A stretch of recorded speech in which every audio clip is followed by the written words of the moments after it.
স্বামীর সামনে খাবার দিয়ে স্ত্রী যদি একটা কাজ করতে পারে, ওই স্বামী স্ত্রীকে কলিজা দিয়ে ভালোবাসে। নবীজি সাল্লাল্লাহু আলাইহি ওয়াসাল্লাম বলছেন, স্বামী যখন খাবার খেতে বসবে, দিনে হোক অথবা রাত্রিবেলায় হোক, যখনই স্বামী খাবার খেতে বসবে, তখন যদি স্বামীর সামনে স্ত্রী খাবার দিয়ে যদি একটা কাজ করতে পারে, আল্লাহ পাক ওই স্বামীর অন্তরের মধ্যে স্ত্রীর মোহাব্বত, প্রেম, ভালোবাসা এতটাই বৃদ্ধি করে দেয় যে ওই স্ত্রী ছাড়া স্বামী আর কিচ্ছু বোঝে না।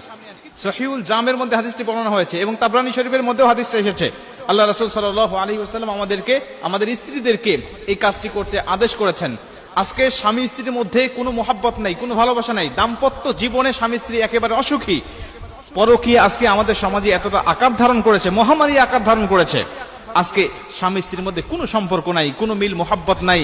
স্বামী এক রুমে ঘুমাচ্ছে, স্ত্রী আরেক রুমে ঘুমাচ্ছে। স্বামী স্ত্রী যদিও দেখা যাচ্ছে এক রুমে ঘুমাচ্ছে, স্ত্রী খাটের উপরে, স্বামী ফ্লোরের উপরে। বিভিন্ন ভাবে দাম্পত্য জীবনে তারা অসুখী হয়ে রয়েছে। শুধুমাত্র তারা রাসূল সাল্লাল্লাহু আলাইহি ওয়াসাল্লামের দেখানো সুন্নাহ অনুযায়ী তারা চলছে না। এজন্যই তারা বিভিন্ন ভাবে দুনিয়ার জমিনেও অসুখী এবং দুনিয়ার থেকে বিদায় নেওয়ার পরেও এরা অসুখী হয়েই দুনিয়ার থেকে বিদায় নিবে এবং আখিরাতের জীবনটাও তারা অসুখী অবস্থায় কাটাবে।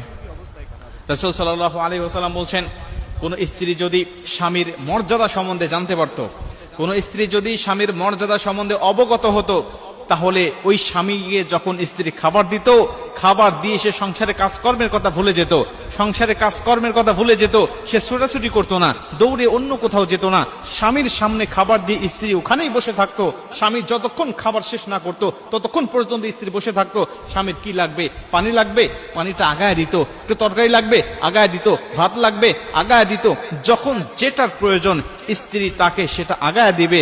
আল্লাহ রাসূল সাল্লাল্লাহু আলাইহি ওয়াসাল্লাম বলছেন, স্ত্রী শুধু এইটুকু ব্যবহারের কারণে, শুধু এই কাজটুকু করার কারণে আল্লাহ ওই স্ত্রীর প্রতি ভালোবাসা স্বামীর অন্তরে অনেক অনেক গুণে বৃদ্ধি করে দেয়। ওই স্বামী স্ত্রীর প্রতি দুর্বল হয়ে পড়ে যে আমার স্ত্রী আমার উপরে কতটা আনুগত্যশীল, সে আমাকে ছাড়া অন্য কিছু বোঝে না। সংসারে কাজকর্ম স্টপ করে দিয়ে সে আমার পাশে বসে সে আমার খাবারের প্রতি সহযোগিতা করছে। আল্লাহ পাক এই ভালোবাসা স্বামীর অন্তরের মধ্যে ঢুকায় দেয়।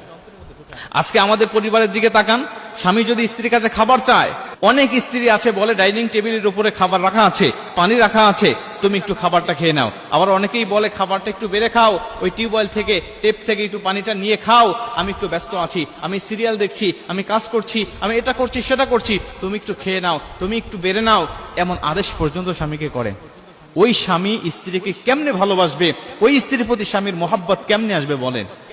তাবরানী শরীফের মধ্যে আল্লাহ রাসূল সাল্লাল্লাহু আলাইহি ওয়াসাল্লাম বলছেন, কোন স্ত্রী যদি তার স্বামীর মর্যাদা সম্বন্ধে, হক সম্বন্ধে জানতে পারতো, তাহলে খাবার দিয়ে দৌড়াইতে পারতো না, খাবার দিয়ে অন্য জায়গায় যেতে পারতো না। আর আপনি খাবার তো দিচ্ছেন না, বরং তাকে নিতে বলতেছেন, আপনি তাকে বেড়ে খেতে বলতেছেন, তাহলে আপনি কোন পজিশনে আছেন বলেন? আপনার মোহাব্বত আপনার স্বামীর অন্তরে কেমনে যাবে বলেন? এজন্য মা বোনেরা যারা